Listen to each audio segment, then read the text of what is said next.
레위기 말씀입니다. 레위기 6장 1절부터 7절까지의 말씀. 레위기 6장 1절부터 7절까지의 말씀. 우리 말씀 한 목소리로 같이 읽겠습니다. 1절부터 7절까지의 말씀 같이 읽겠습니다. 시작.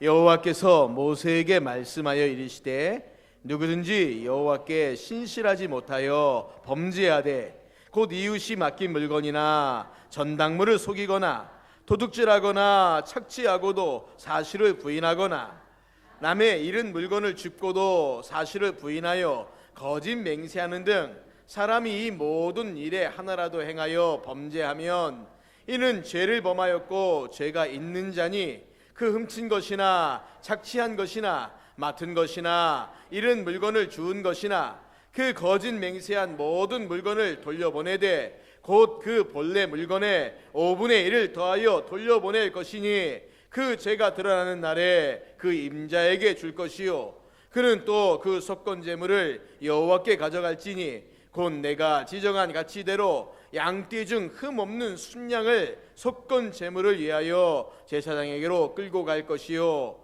제사장은 여호와 앞에서 그를 위하여 속죄한즉 그는 무슨 허물이든지 사함을 받으리라. 아멘.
아멘. 감사합니다. 할렐루야.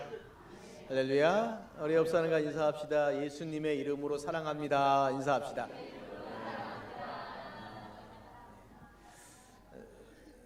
사진 찍을 때 구시대와 신세대, 구세대와 신세대의 차이가 사랑할 때 하트를 만드는 것에서 차이가 있다고 하더라고요. 나이가 좀 있다라고 생각하는 분들은요 이렇게 만든답니다. 근데 우리 지금 이렇게 만들었어요. 예. 요즘 사람 어떻게 만들까요? 이렇게 만듭니다. 예. 다들 하시는 거니까 요즘 사람 같습니다. 그래서 어떤 분이 사진 찍을 때 이렇게 하니까 옛날 사람 그러더라고요. 우리 옆 사람에게 예수님의 이름으로 사랑합니다. 우리 신세대처럼 사랑을 고백합시다. 인사하겠습니다. 예수님의 이름으로 사랑합니다. 예, 사랑합니다. 맞습니다. 누가 사랑한다고 하니까 굉장히 사리가 걸리셔가지고 힘드셨습니다. 고맙습니다. 여러분, 우리가 지금까지 레위기 말씀에 나오는 이 제사법을 쭉 살펴봤습니다. 5가지 제사가 있습니다. 번제가 있었고요. 그 다음에 소제, 화목제, 속제제, 속건제, 이렇게 5가지 제사가 있습니다. 여러분, 제사법을 볼 때 한번 이런 생각을 좀 해보셔야 돼요. 이스라엘 백성들은 제사를 드리는 게 쉬웠을까 어려웠을까? 어땠을 것 같습니까? 뭐 제사는 요즘 말로 말하면 예배잖아요. 그렇죠? 이스라엘 백성들은 제사를 드리는 게 수월했을까요? 굉장히 어렵고 힘들었을까요?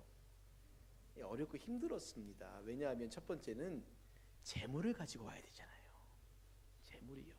근데 이 제물이 까다롭습니다. 우리가 읽는 말씀에 보면 제물은 항상 1년 된 어린 것입니다. 그것이 소든 양이든 염소든 1년 된 겁니다. 물론 형편이 어려운 사람 비둘기를 가지고 올 수도 있고요. 그런데 이게 조건이 있어요. 뭡니까? 흠이 없어야 한다는 겁니다.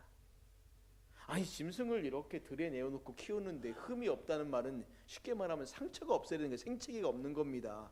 어떻게 그럴 수가 있습니까? 쉽지 않죠. 지들끼리 싸우다가 긁히기도 하고 넘어지기도 하고 뭐 이러면서 온갖 흉터들 남지 않겠습니까? 그러면 그거 갖고 어떻게 돼요? 퇴짜 맞습니다. 안 돼 합니다. 그러면 제물로 바치기 위해서는요 이미 소나 양이나 염소 이런 것들을 태어날 때부터 구별해서 잘 키워야 돼요. 얘는 제물이야. 이렇게. 근데 뭐 다 부자라면 괜찮아요. 소가 100마리, 200마리, 300마리, 1000마리 이렇게 있는 집이라면 따로 구별해 놓고 키워도 되지만 그렇지 못한 가정들도 있지 않겠습니까? 뭐 10마리, 20마리 그것보다 더 적은 숫자에. 그러니까 이 사람들은 제물을 가지고 와서 하나님 앞에 제사를 지낸다라는 것이 쉬운 일이 아니었다는 거예요. 어려운 일이었다는 겁니다. 두 번째는 지정된 장소를 가야 됐어요. 내가 제사 드리고 싶다고 해서 아무데나 소 잡고 양 잡고 이렇게 제사 드릴 수 있는 게 아닙니다. 그들은 지정된 곳으로 갔습니다. 성막이 있는 곳이나 이후에 성전이 지어지면 예루살렘 성전으로 그들은 갔습니다. 물론 성전이 허물어지고 없어지고 난 다음에 각 지역들마다 회당들이 세워졌을 때 그들이 가서 회당 예배를 드릴 때는 성전 제사보다는 굉장히 간편한 예배를 드렸지만 어찌됐건 이 제사는 그렇게 드렸어요. 그러니 이들이 제사를 드린다고 말할 때는 이미 오랜 시간 전부터 이 제사를 준비하는 겁니다. 내가 언제 제사를 드리러 올라가야 되겠다. 그것에 맞춰 제물도 준비하고 그 다음에 갈 채비도 챙기고 이것저것 다 준비해서 제사를 드리러 가는데 혼자 안 가요. 그럴 때는 온 가족이 같이 쫙 올라갑니다. 시편 말씀에 보시면 성전에 올라가는 노래 이렇게 부제가 붙어있는 시편들이 많습니다. 내가 산을 향하여 눈을 들리라 나의 도움이 어디서 올꼬 라고 하는 이 시편도 보시면 앞에 성전에 올라가는 노래 이렇게 되어 있습니다. 그러니까 성전을 향하여 예배를 드리러 제사를 드리러 올라가는 이 사람들이요 노래를 부르면서 가는 길이 힘들고 머니까 그렇게 하나님께 나아갔는데 그렇게 나아갈 때 그들 안에 기쁨이 가득했습니다. 어떠한 모습의 제사를 드리던 간에 그들은 하나님 앞에 기쁨이 가득하여 감사함으로 갔다는 거죠. 제가 이 말씀을 서두에 꺼내는 이유는 이 구약의 제사와 신약의 예배 우리는 같다라고 그렇게 말하지만 과연 그러면 예배를 드리는 마음의 가짐과 제사를 드리는 마음가짐이 과연 어떤가? 우리는 과연 이스라엘 백성들이 제사를 드리려고 하나님 앞에 나아갔던 그 마음의 가짐을 가지고 오늘 이 자리에 나와서 하나님 앞에 예배를 드리는가? 우리 좀 돌아봤으면 좋겠다는 겁니다.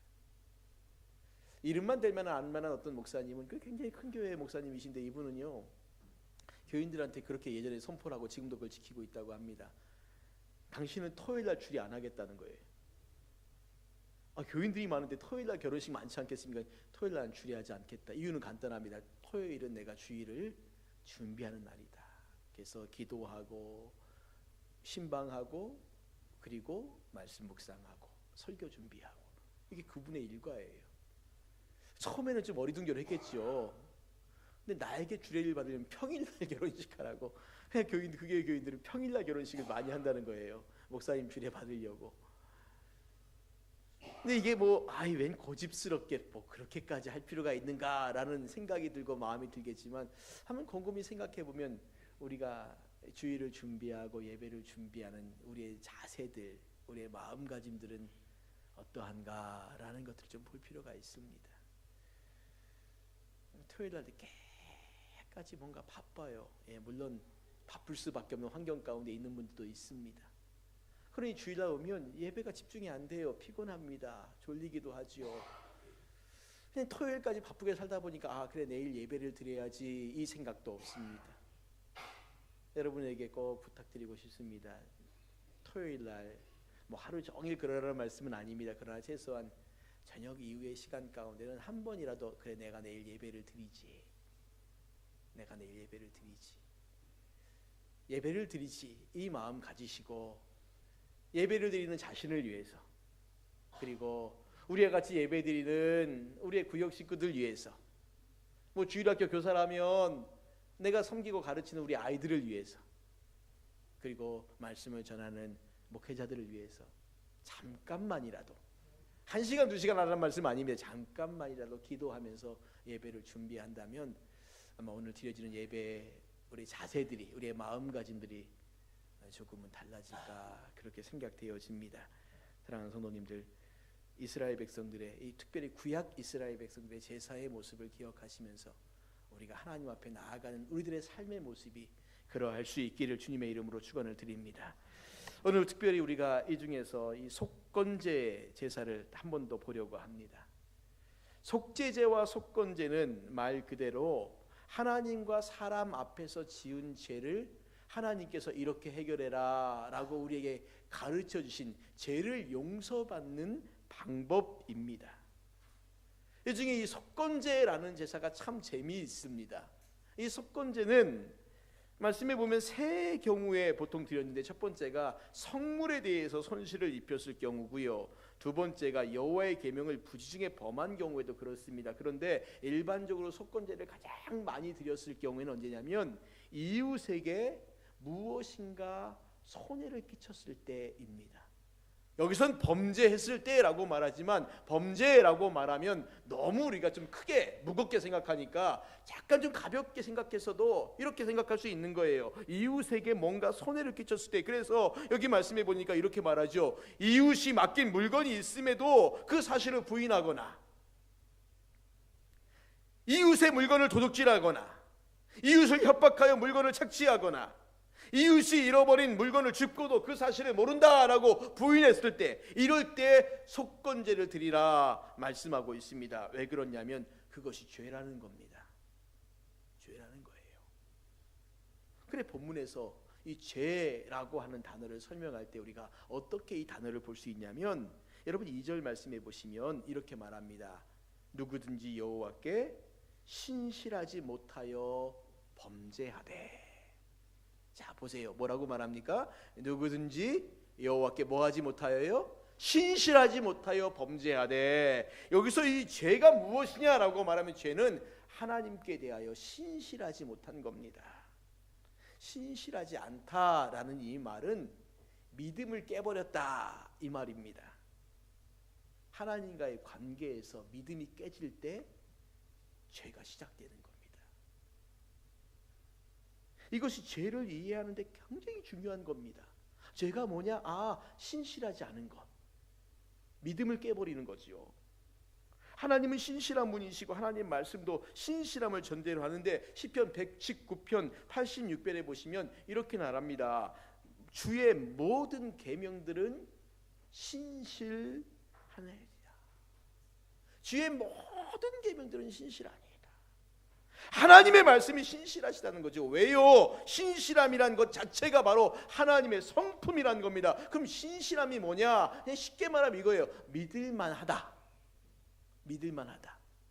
하나님은 어떤 분이세요? 우리가 믿을만한 분이에요. 그렇기 때문에 하나님 말씀도 믿을만해요.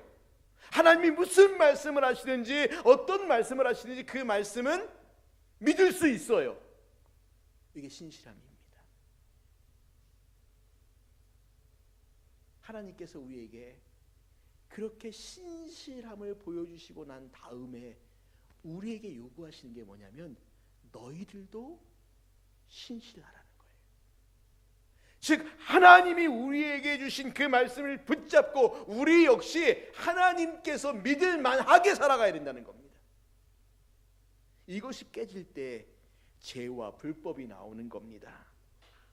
신실함은 둘 사이의 관계에 있어서 아주 중요한 요소입니다. 관계를 지속시켜주는 연결점이라는 거죠. 여러분 사람과 사람 사이를 생각해 보십시오. 사람과 사람 사이도 똑같이 신실함이 있을 때 관계가 유지되지 않습니까? 한 사람은 믿어줘요. 근데 한 사람이 안 믿어줘요. 그리고 속여요. 그럼 관계가 유지되겠습니까? 안 되겠습니까? 당연히 안 되는 겁니다. 그렇죠? 이건 부부간에도 마찬가지고 부모 자식간에도 마찬가지예요. 신실함을 가지고 대했어요. 믿을 만하게 행동을 했어요. 그런데 상대방은 그것을 역이용해요. 믿을 만하게 행동하지 않아요. 그럼 어떻게 이 관계가 유지되겠습니까? 창세기 3장에 보십시오. 하나님께서 아담과 하와를 만드시고 난 다음에 그들을 위해서 에덴이라고 하는 정말 아름다운 동산을 만드셨습니다. 거기에 온갖 나무 실과를 다 만들어 놓으시고 거기 들어가서 모든 거 다 먹고 마음 편하게 즐겁고 행복하게 하나님을 찬양하며 살라고 보내는데 하나님께서 딱 한 가지만 말씀하셨지 않습니까? 동산 중앙에 있는 선악을 알게 한 나무의 열매는 먹지 말아라. 이것만 지켜라. 그리고 나머지는 너희 마음대로 먹어라. 그런데요, 하나님이 정말 그 말씀대로 그들을 위해서 모든 것들을 다 만들어 놓으셨어요. 그리고 마음대로 먹을 수 있게끔 어느 날 사과를 2개 따면 하나님이 인상 쓰지 않으셨어요. 2개를 먹던 10개를 먹던 100개를 먹던 그냥 마음껏 먹을 수 있게끔 하셨어요. 그런데 이 사람이요 하나님에게 신실하지 못하게 행동을 합니다. 하나님 말씀에 대해서 의심하기 시작하죠. 그게 뭡니까? 동산 중앙에 있는 나무의 열매 먹지 마라 그랬더니 자꾸만 쳐다보면서 한 번쯤 먹어볼까 이 마음 생각이 들었다가 나중에 결국은 따먹지 않습니까? 하나님은 신실하셨는데 사람은 그 하나님의 신실하심을 배반했어요. 어떻게 해요? 말씀에 불순종함으로 배반했습니다. 그래서 우리가 하나님 앞에 신실하지 못하다라는 것은 어떤 모양으로 나타나냐면은 우리가 하나님 말씀에 순종하지 않는다라고 하는 것으로 나타납니다. 바로 하나님 말씀에 불순종함으로 하나님과의 신실함의 관계를 우리가 깨버리는 겁니다. 우리가 깨는 거예요. 하나님이 깨시지 않습니다. 결국은 죄의 열매를 맺는 거죠. 왜 불순종이 죄입니까? 라고 말할 때 간단하게 생각하시면 돼요. 내가 불순종함으로 하나님의 믿음을 내가 저버렸구나. 하나님의 믿음을 깨버렸구나. 그래서 우리가 범죄했을 때 한 고백이 뭡니까? 주여, 내가 주님 앞에 신실하지 못했습니다. 말씀에 불순종했습니다. 내 마음대로 살았습니다. 우리가 만약에 하나님께 신실한 마음을 갖고 살고자 한다면 결코 우리는 의도적으로 죄를 범하지 않을 것이라는 겁니다. 사랑하는 성도님들, 하나님은 언제나 신실하세요. 우리를 향하신 주님의 마음은 변하지 않습니다. 주님의 마음이 우리에게 진실하신 것처럼 우리도 동일하게 주님께 대해서 신실하기를 우리 주님 원하시고 계십니다. 그런데요, 우리 하나님이 알고 계신 게 있습니다. 인간이 약하다는 거예요. 그래서 의도적으로 죄를 짓는 자도 있지만 의도적이 아니게 실수로 부주의해서 죄를 짓는 것도 있습니다. 그렇기 때문에 인간이 연약하여 죄를 지을 수밖에 없음을 아시는 하나님께서는 우리 인간들이 죄를 용서받을 수 있는 길을 열어놓으셨다는 거죠. 무슨 죄를 지었든지 우리는 하나님 앞에서 그 죄를 용서받을 수 있습니다. 하나님께서 우리를 다 용서하시는 겁니다. 그런데 그냥 무작정 용서하진 않으시는 거예요. 그래서 속죄제와 속건제가 필요한 겁니다. 하나님께 지은 죄도 그냥 하나님 잘못했어요 라고 말 몇 마디로 끝나지 않는 겁니다. 뭐 하는 거예요? 그 죄를 깨닫고 속죄 제물을 가지고 오라는 겁니다. 왜 제물을 요구하실까요? 하나님께서 무슨 소고기를 먹고 싶으셔서, 양고기 먹고 싶으셔서 그래서 갖고 오라는 걸까요? 아니요. 우리가 그 죄가 얼마나 무겁고 무서운 것인가를 알라는 겁니다. 알라는 거예요. 죄를 짓고 죄를 용서받을 때 소를 가지고 오고 양을 가지고 염소를 가지고 온다? 힘든 거지요. 무거운 거지요. 그러니 그 제물을 드리면서 마음속으로 무슨 결심하라는 겁니까? 다시는 죄를 짓지 않으리. 이 마음 먹으라는 거예요. 여러분 자녀들 키울 때 아이가 뭔가 잘못해요.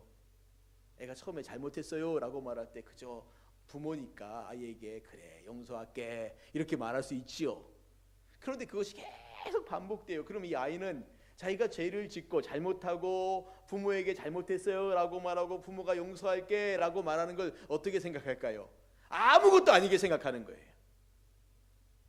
그런데 아이가 잘못했어요 라고 말할 때 부모가 그래 내가 용서할게 그러나 너희 잘못에 대해서 네가 이만큼의 책임을 져야 돼 라고 아이에게 뭔가 페널티를 줘요. 힘든 일이 아니라 조그만 일이라도 하게 만듭니다. 그럼 그 아이는 자기가 어떤 잘못을 하고 부모에게 죄를 고백할 때마다 용서해 주세요 라고 말할 때마다 뭔가 자기가 책임질 일이 생겨요. 그럼 다음부터 그런 잘못을 그런 죄를 쉽게 짓겠습니까? 안 짓겠습니까? 아마 안 지려고 노력할 거예요. 그러나 물론 짓겠죠. 하나님께서도 속죄제에 제물을 드리라 바치라 그 말이 바로 그런 의미라는 겁니다. 그럼 속건제는요. 속건제는 두 가지 의미가 있습니다. 자, 먼저 2절과 3절 말씀 우리 같이 한번 말씀을 읽어보겠습니다. 2절 말씀 3절 말씀 읽겠습니다. 시작. 곧 이웃이 맡긴 물건이나 전당물을 속이거나 도둑질하거나 착취하고도 사실을 부인하거나 남이 잃은 물건을 죽고도 사실을 부인하며 거짓 맹세하는 등 사람이 이 모든 일 중에 하나라도 행하여 범죄하면 보세요. 도둑질을 합니다. 남의 유실물을 습득합니다. 전당을 잡았는데 속입니다. 그것도 아니면 부당한 이득을 취했습니다. 그래서 이런저런 모양으로 어찌됐건 간에 이웃에게 물질적인 금전적인 손해를 입히는 겁니다. 여기에다가 정직하지 않은 태도까지 들어가요. 뭡니까? 아, 나 몰라요 이렇게 말하는 겁니다. 이럴 때 어떻게 하라고요? 첫 번째, 손해를 입힌 이웃에게 원상 회복을 해 주어야 한다는 겁니다. 거기다가 반드시 5분의 1을 더하여 배상하라고 말씀합니다. 5절 말씀 보세요. 그 거짓 맹세한 모든 물건을 돌려보내되 곧 그 본래 물건의 5분의 1을 더하여 돌려보낼 것이니 라고 말합니다. 소위 말해서 위자료를 본 주인에게 주라는 거예요. 내가 상대방에게 잘못해서 100원의 손해를 입혔어요. 그러면 다음번에 미안해 그리고 100만 원만 돌려주지 말고 여기다가 20만 원 더 보태라는 겁니다. 이게 율법의 법이에요. 원칙입니다. 그렇게 하라는 거예요. 왜요? 왜 그럴까요? 이유가 뭐겠습니까? 첫 번째는 자신의 잘못을 책임지는 자세를 가지라는 거예요.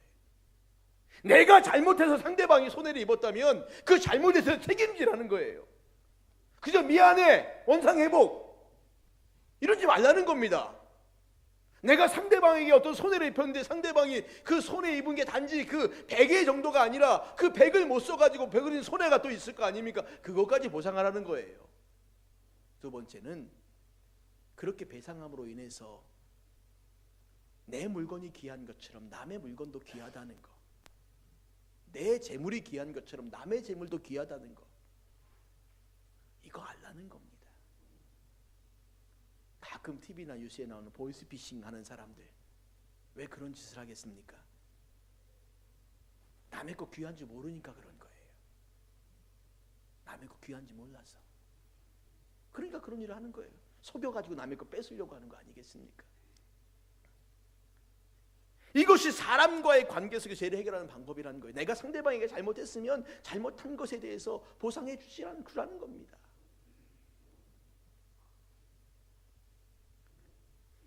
그 다음에 해야 할 일은 하나님과의 관계에서도 문제를 해결하는 거예요. 내가 사람에게 잘못해서 이 사람과의 관계 속에서만 문제가 생긴 게 아니라 그 문제로 인해서 하나님과의 관계에도 문제가 생긴 겁니다.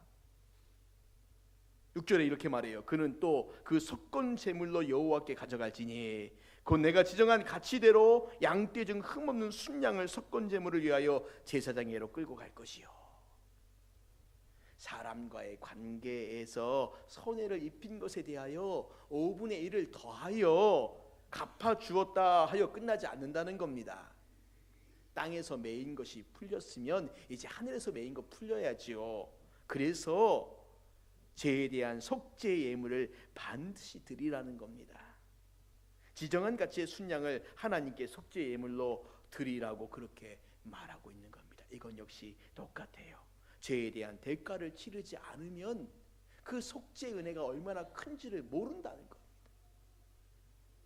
그럼 어떤 일이 벌어질까? 7절 말씀해 보니까 이렇게 말합니다. 우리 7절 말씀 같이 한번 읽겠습니다. 7절 말씀 읽겠습니다. 시작. 제사장은 여호와 앞에서 그를 위하여 속죄한즉 그는 무슨 허물이든지 사함을 받으리라. 자, 보십시오. 그는 무슨 허물이든지 사함을 받아요. 그가 잘못한 것에 대해서 사람과의 관계 속에서 풀고 하나님과의 관계 속에서 풉니다. 진심을 다하는 겁니다. 그러면 무슨 허물이든지 사함을 받는다라고 말합니다. 저는 여기에서 하나님의 사랑과 은혜를 보았습니다. 사랑하는 성도님들, 우리 하나님은 회개하고 용서를 구하는 자에 대해서 인색하지 않으십니다. 무슨 허물이든지 무슨 죄악이든지 다 용서하겠다라고 말씀하고 있습니다. 우리 주님은 긍휼이 풍성하신 분입니다. 그러기에 사함받지 못할까 염려와 두려움 가질 필요 없습니다. 이때 진정으로 필요한 게 뭔지 아세요? 죄에 대해서 진정으로 회개하는 거예요. 죄에 대한 진정한 회개가 없이 하나님의 사함을 용서함을 구하면 안 됩니다. 하나님은 우리를 용서하실 준비가 다 되신 분이에요. 이미 용서의 은혜를 베푸신 분입니다. 그런데 우리에게 한 가지만 요구하세요. 그 죄에 대해서 진정으로 슬퍼하고 있느냐? 그 죄를 인정하고 있느냐? 그 죄에서 돌이켰느냐? 그리고 그 죄의 대가를 지불했느냐? 혹여 내가 다른 사람에게 손해를 끼친 일이 있다면 배상했느냐? 하나님은 그 마음과 그 행동을 원하신다는 겁니다.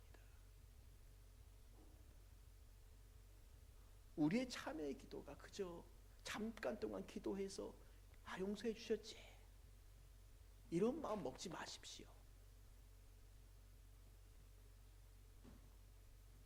회개에 대하여 우리가 생각해 볼 수 있는 중요한 이야기를 하나 하도록 하겠습니다. 마침 지난주가 3.1절이 있었기 때문에 일제강점기에 관련된 신문의 한 기사를 좀 여러분들에게 읽어드리겠습니다. 신문 기사 내용 그대로 읽어드릴 테니까 한번 잘 들어보시기 바랍니다. 1938년 9월 10일 한국교회의 장자교단임을 자처하는 장로교는 평양 서문박 교회에서 제27회 총회를 열어 신사참배를 결의했다. 총회장은 불을 묻지도 않고 만장일치로 가결을 선언했다. 이게 무슨 말이냐면요, 회의를 선언할 때는 가하시면 예하세요, 아니라면 아니라 하세요, 이거 해야 됩니다. 근데 이걸 안 물었다는 거예요.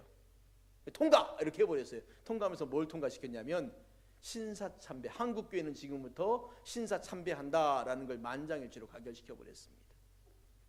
천주교, 성공회, 성결교, 구세군, 감리교 등 모든 교단과 교파가 신사참배를 결의했다. 그리고 주일 예배 중 12시 정오 사이렌 소리가 나면 동쪽을 향해 90도로 절을 하는 동방요배를 드리고 적극적으로 신사참배 인식운동과 신사참배 권유운동을 전개하는 등 이 모든 것들이 우상 숭배인 줄 알면서도 1938년 말부터 1945년 여름까지 일본 태양신을 섬겼다.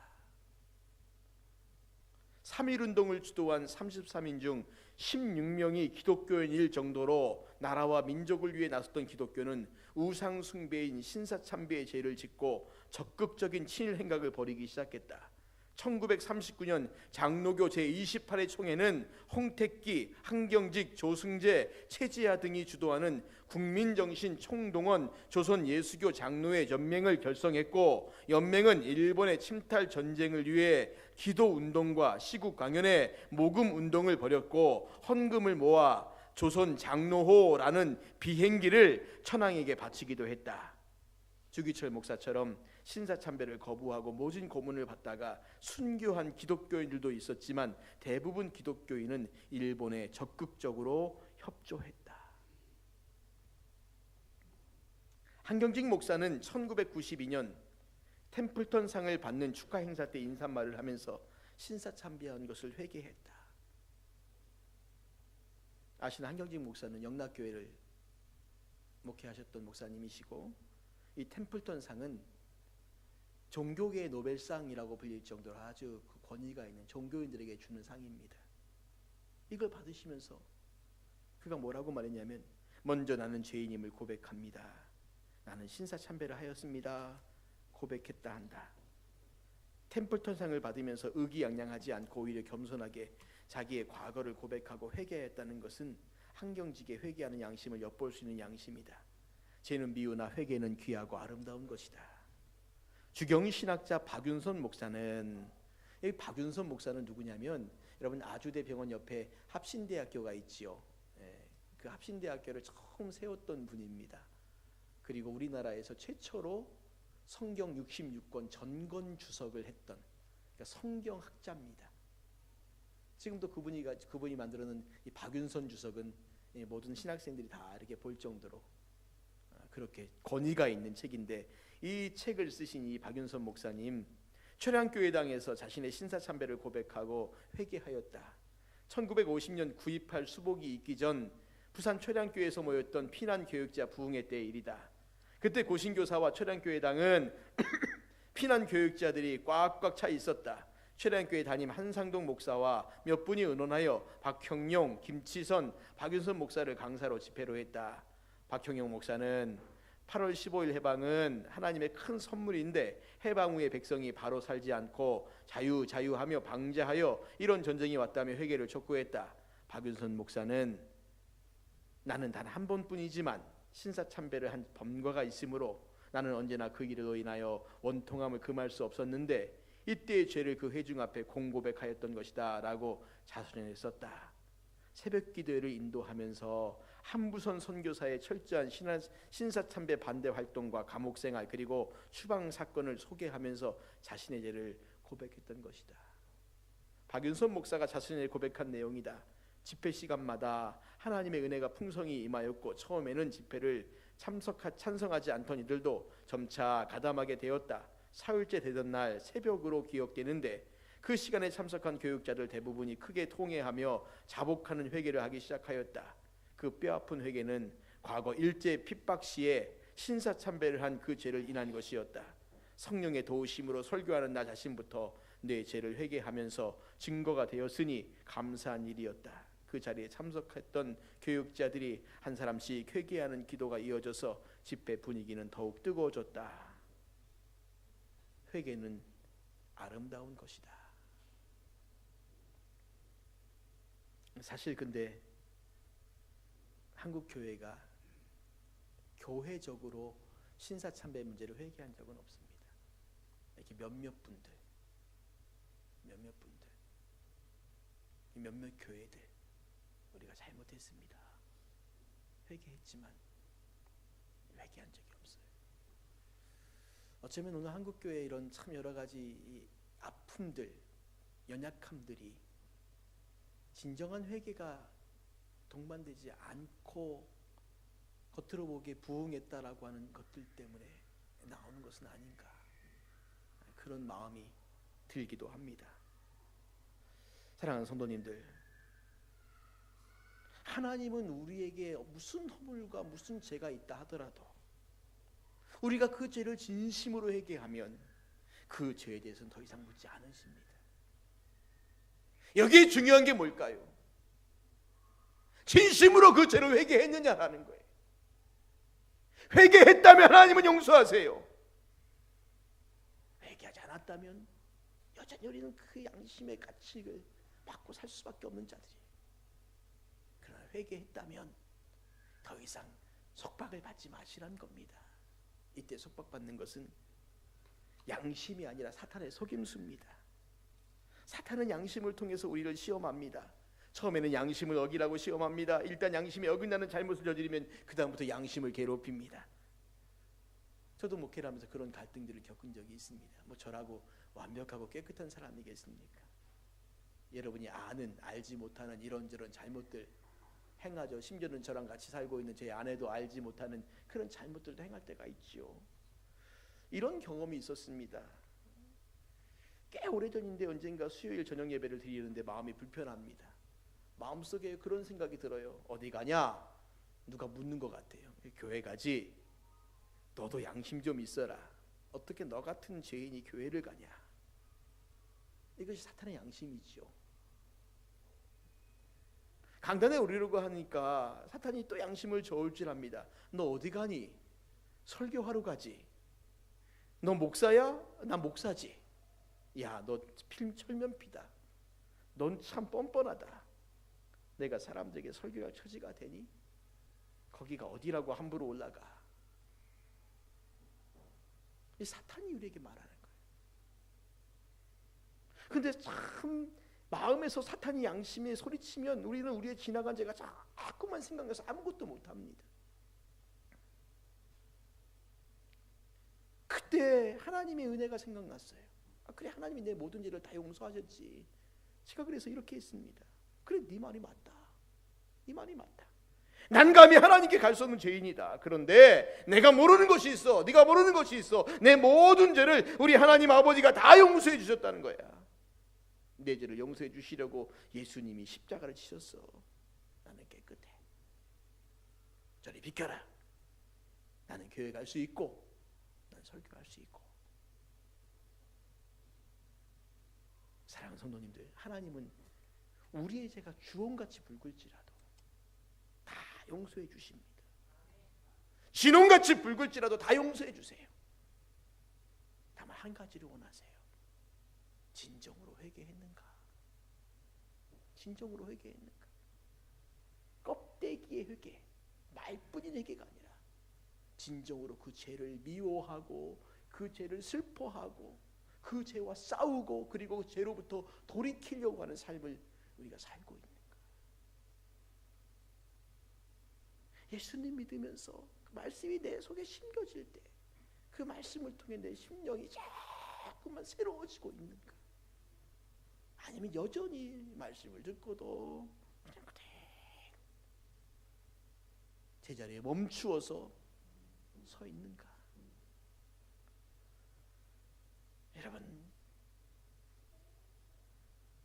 하나님은 긍휼이 풍성하신 분이세요. 할렐루야. 이 하나님을 바라봅시다. 나는 연약하고 부족하지만 하나님 용서가 많으신 분이에요. 그리고 우리에게 내가 너를 사랑하니 나의 사랑을 믿고 십자가를 바라보고 따라올 것을 말씀하시는 주님을 우리가 바라보면서 오늘도 우리의 삶 가운데 은혜를 베푸시는 그 주님을 소망하면서 주님께로 더 가까이 나아갈 수 있는 저와 여러분 되시기를 주님의 이름으로 축원을 드립니다. 우리 시간 같이 찬양하겠습니다. 우리는 연약해서 십자가의 사랑을 멀리 떠난 사람들이지만 그러나 우리 하나님 우리를 만져주십니다. 너는 참 보배롭다. 넌 참 귀하다. 우리에게 말씀하신 주의 음성들을 우리가 듣고 주님께 나아갈 수 있기를 다시 한번 주님의 이름으로 축원을 드립니다. 우리 같이 찬양 드리겠습니다.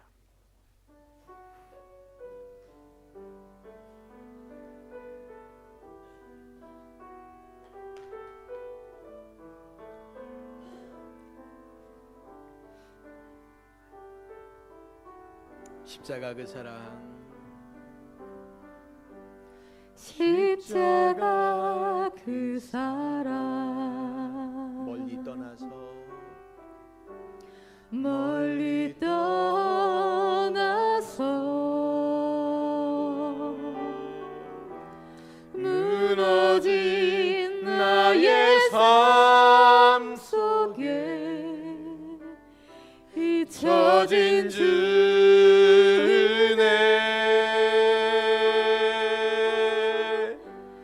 돌 같은 내 마음 어루만지사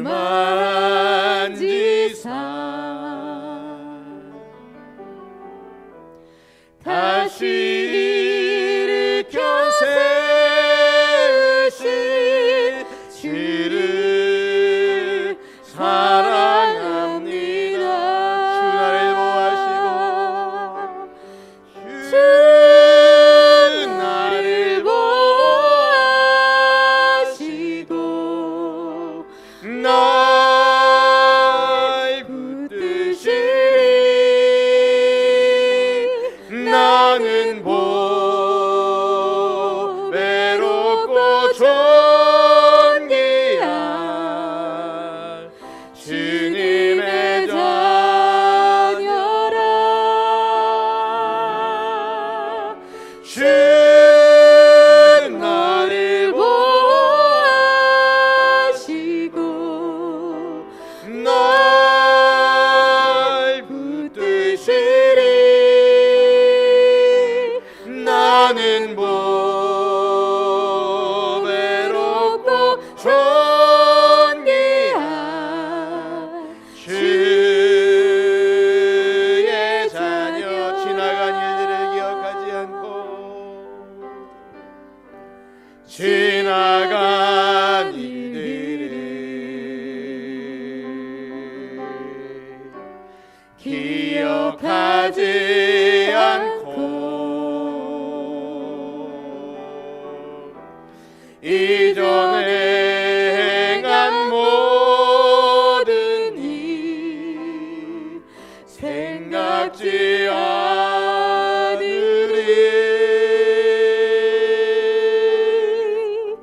사막의 강물과 길을 내시는 주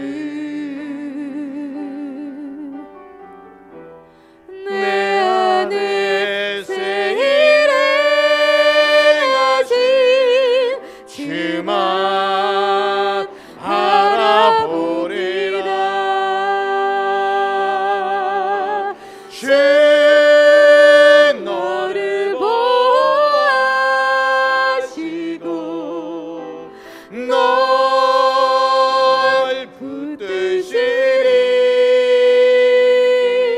너는 보배롭고 존귀한 주님의 자녀라. 주 너를 보호하시고 널 지키시리. 너는 보배롭고 존귀한 주의 자녀라. 사랑하는 성도님들, 우리는 날마다 십자가의 사랑을 떠나고 있는 삶을 살습니다. 그런데 우리 주님은 나를 사랑하신다고 말해요. 그리고 나와 함께 동행하자, 걷자고 말씀하십니다. 그런데 문제는 우리 가운데 죄가 하나님과 우리 사이를 자꾸만 가로막는다는 것. 회개하지 않는 불의하고 악한 죄가 하나님과 내 사이를 깨트린다는 거예요. 그래서 우리가 하나님 앞에 나아가지 못하고 하고, 나아가도 그저 형식적으로만 나아가게 하고, 기도도 예배도 순종도 그저 형식적으로만 하게 만든다는 거예요. 회개했습니까? 죄를 미워하고 있습니까? 우리 주님은 무슨 허물이든지 다 용서하신다고 하는데 우리는 그렇게 회개하고 나가고 있습니까? 이 시간에 나를 위해서 기도합시다. 우리 교회를 위해 기도합시다. 특별히 한국교회를 위해 기도합시다. 하나님, 다시 한번 우리가 죄를 회개하고 하나님 앞에 온전하게 나아감으로 주님과 온전한 관계 속에 설 수 있는 우리 모두가 되게 하라고 이 시간에 우리가 잡심하여 기도하겠습니다. 기도합니다. 하나님 아버지, 이 시간에 우리가 주님 앞에 나와서